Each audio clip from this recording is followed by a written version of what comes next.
Chers auditeurs, bonsoir et bienvenue. Lors du précédent numéro, nous avions partagé avec vous des astuces et des explications précises et claires sur comment apprendre à gérer son temps et rester productif. Pour ce troisième numéro, nous recevons encore et toujours M. Mamadou Mokhtar Diallo, avec qui nous allons parler aujourd'hui encore beaucoup plus en détail sur comment adopter des comportements sains sur les réseaux, apprendre à prononcer des bonnes paroles sur Internet et surtout comment soigner son image sur Internet. Monsieur Mokhtar, bonsoir et bienvenue encore. Bonsoir, merci encore une fois de plus de me recevoir dans votre studio et nous disons bonsoir à vos fidèles auditeurs.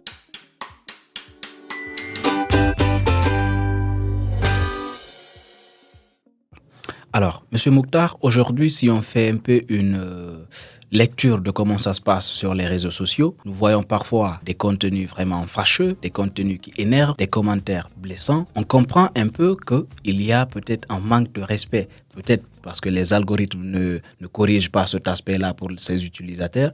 Mais aujourd'hui, on voit que peut-être les gens utilisent autrement Internet. On voit des insultes, des harcèlements.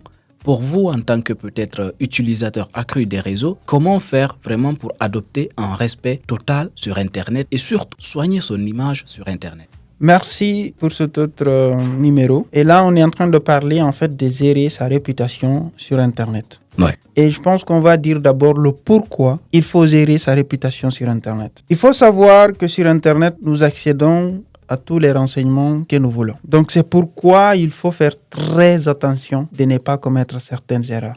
Il est très facile pour un employeur de venir scroller dans votre profil, de voir là-bas ce qui l'intéresse et de vous contacter très facilement. Et il est aussi très facile pour quelqu'un qui a pour objectif de vous nuire, d'aller prendre quelque chose sur votre profil et utiliser ça pour nuire votre image. Ouais. Donc c'est pourquoi il faut soigner son image sur les réseaux sociaux. Non seulement si vous soignez bien votre image, vous permettez à des potentiels employeurs ou à des potentiels collaborateurs de vous contacter ou d'avoir confiance en vous et de collaborer avec vous. Et vous évitez aussi à des personnes mal intentionnées de venir utiliser votre image pour vous nuire. Donc voici pourquoi il faut soigner d'abord son image sur Internet. Et comment le faire? Il faut savoir quoi partager. Quand tu vois une publication qui est responsable et que tu te retrouves dans cette publication et que tu as envie de partager ça avec tes amis, en ce moment, partage cette publication. Ça, c'est un. 2.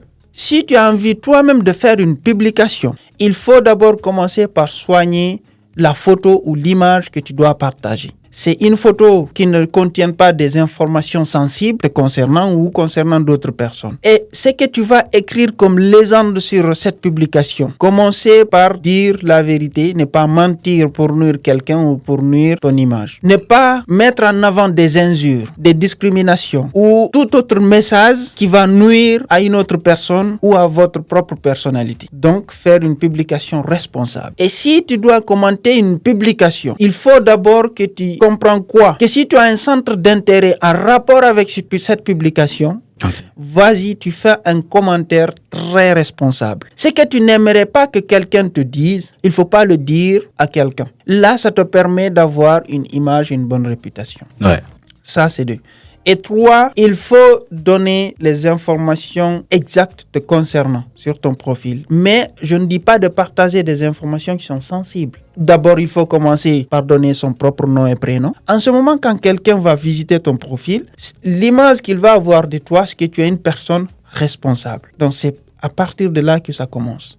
Et c'est important, comme vous l'avez dit, d'avoir une image vraiment bien soignée sur Internet. Quelque temps précédent, aujourd'hui, quelqu'un me disait comme ça, je partage ça avec vous, c'est qu'on n'est pas qui nous sommes, mais on est ce que nous sommes aux yeux des autres. Donc, ce que vous affichez là, c'est ce que vous êtes. Donc, vous l'aurez compris, chers auditeurs, est-ce que peut-être il y a une règle que vous voudriez partager avec nous? Vous, comment, par exemple, vous faites quand il y a un commentaire pour le répondre, vous prenez peut-être du temps, vous l'analysez. Est-ce que peut-être il y a une astuce? Parce que c'est surtout ça qui fâche un peu parfois.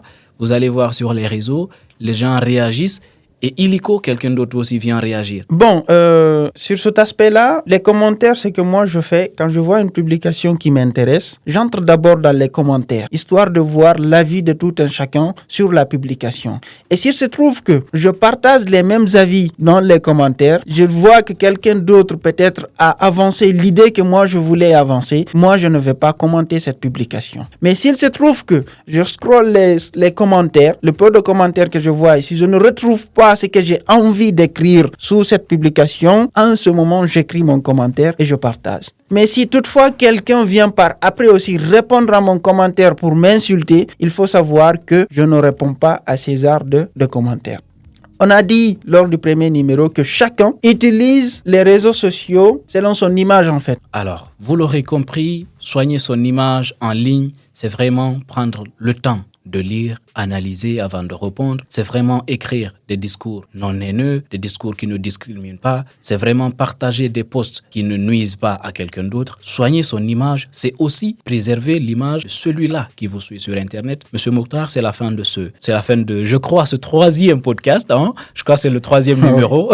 Donc, peut-être en quelques mots, ce que vous pour clore ce numéro, qu'est-ce que vous aurez dit pour clore ce numéro? Pour clore ce numéro, ce que je vais dire, c'est qu'on a tous quelqu'un sur les réseaux sociaux en qui on avait confiance, mais malgré une publication ou des partages, on ne fait plus confiance à cette personne.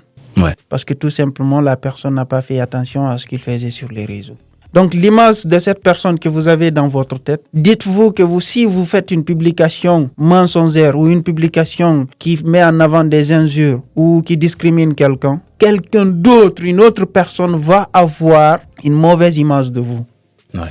Et quand il s'agira de quelque chose de sérieux, il ne va pas vous suggérer parce que tout simplement, il a vu une publication qui n'est pas responsable dans votre profil. Merci. Merci beaucoup. Rien ne disparaît sur Internet. Vous l'aurez compris, chers auditeurs, si moi je devais partager un truc avec vous, je vous dirais appliquez la règle des 5 minutes. Quand vous êtes face à un commentaire, écrivez votre texte. Patientez 5 minutes pour voir si quelqu'un d'autre ne va pas écrire la même chose. Et lisez surtout votre commentaire à voix haute pour vous rassurer qu'il est bon, juste et respectueux avant de le partager. On se dit au prochain numéro qui va porter sur la protection de la vie privée et la sécurité sur Internet.